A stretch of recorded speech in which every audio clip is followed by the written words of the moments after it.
Methane reacting with bromine is a hectic reaction. Taking CH4 and combining it with Br2. The two aren't going to react unless you provide it with a little bit of UV light, which helps you to break apart the bromine molecule in the first place. But when it does, one of the H's from the methane gets replaced with a bromine atom, and then you'll make HBr as a side product.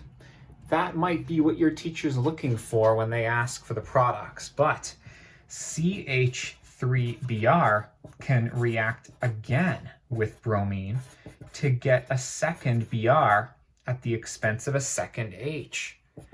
That would give you another HBr molecule as a byproduct, and guess what? We're still not done.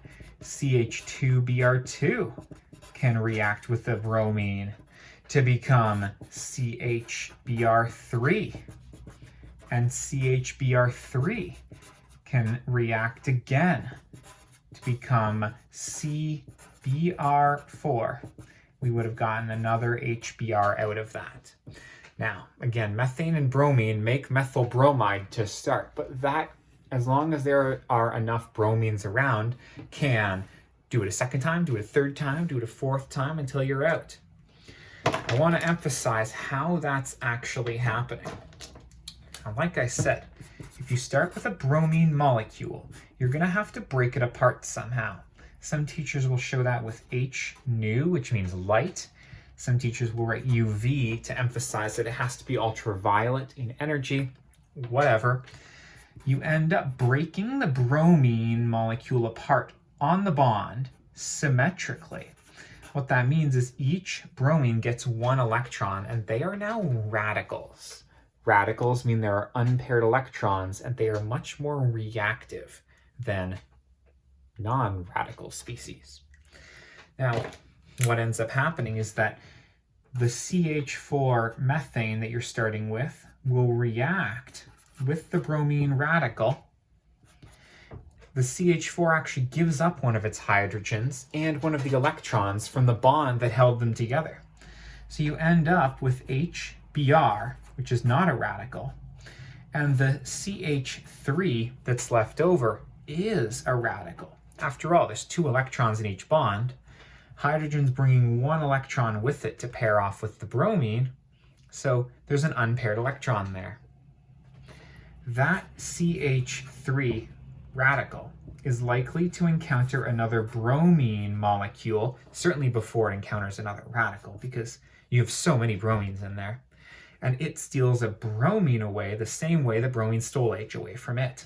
So you end up with CH3Br, but now you're left over with one bromine, and it's a radical, because again, that bromine breaks apart and brings one of the bonding electrons with it, so the other bonding electron is unpaired. Wow. Now, I want to point out that the Br that was made in step 1 is actually a catalyst for these two reactions.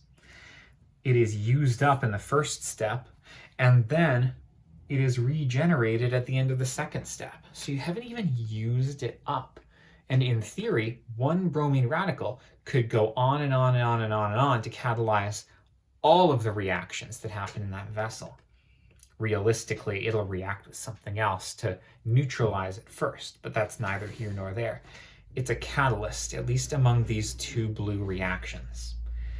Likewise, this CH3 radical was created at the end of that step and then consumed at the beginning of the next one. It's an intermediate, so it cancels out of this reaction scheme as well. Your overall reaction is methane plus bromine makes methyl bromide plus HBr. See how it's the combination of these two without the stuff that I crossed out. Love it. Now, it is possible that the bromine radical that's made here reacts with, I don't know, another bromine radical to give you back Br2, and then that would have to wait to be broken apart again with UV light before it can go and do anything else. But the overall reaction here is these two. Methane plus bromine makes methyl bromide and HBr. That's it. Thanks for being with me. Best of luck.